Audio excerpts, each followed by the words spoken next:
21 ғасырдың коммуникация құралы интернет бөтен мәдениетті тасымалдап, радикалды идеологияны насихаттап, жаһандық ақпараттық майданның басты құралына айналды. Бұндағы соғыстың басты ерекшелігі шекара жоқ, арзан, жылдам, жасырын.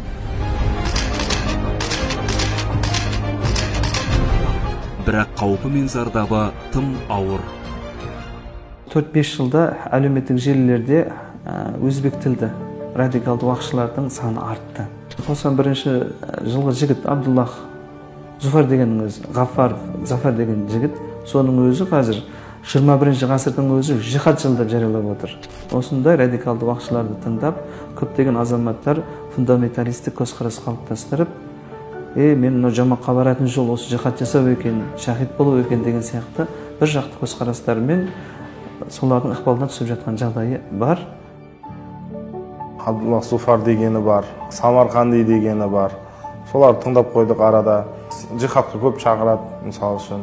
Намаз оқымағандарды кәпірлерге шығарады. Салт дәстүрге сәл қайшылау олар. Абдуллах Зуфар лақабатымен танылған псевдоуағызшы Каирдағы заңсыз марказдардың бірінде жерлесі Содик Самаркандимен танысады. Әлгінің ықпалымен радикалды идеологияны қабылдап, қарулы қақтығыс аймағына адам тартады. Ресми Ташкент оны аса қатерлі қылмыскер деп танып, Интерпол желісі бойынша іздеу жарияланды. Хаят Тахрир аш-Шам террорлық ұйымының белсендісі қазір Стамбулда бой тасалап жүр деген ақпарат бар.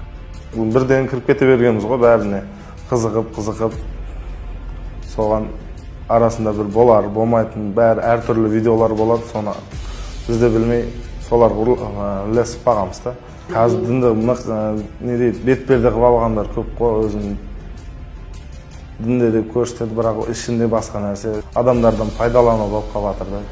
Іздеудің күнгелі болып, оны ойбай деп, еліктеп кетіп, соның барлық мәдениетін, салтын өзіне жұғыстырып, өзінкін ығыстырып қою, салт дәстүрін ығыстырып қою дұрыс емес нәрсе. Ол барлық жерде шариғи да дұрыс емес нәрсе. Сол үшін бірінші болып, әр елдің өзінің құндылықтары бар. Сол құндылықтарды жаңғырту ол біздің міндетіміз. Әр ел өзінің мұсылмандығын, өркениетін өздерінің мәдениет арқылы көрсетеді. Ал ол мәдениеттен ажырап қалу, ол керісінше өзіндік пікірден ажырап қалумен бірдей. Дәстүрлі медиаға қарағанда интернетте эмоция көп. Бейбіт халықтың аяусыз өлімі, қорланған бала, зорланған әйел. Аудиторияға ықпал ететін бейне кадрлар діни мәтінмен көмкеріледі.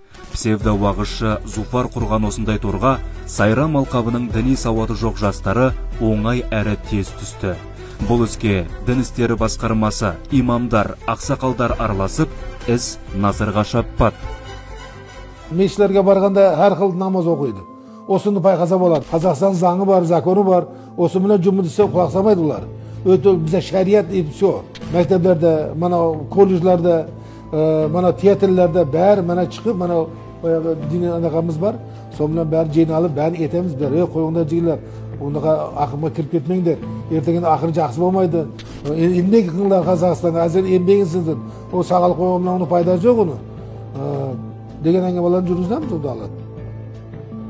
Бұл елді мекенде өзбек халқы тығыз қоныстанған. Көбі саудада. Сираджидин сияқты діни ақпаратты интернеттен алып келген жастармен қазір арнайы мамандар жұмыс істеп жатыр. Мешіттерде тегін сабақтар ұйымдастырылуда. Діннің тұтастығы, елдің тұтастығы деген қағида саналарға мықтап шегеленуде.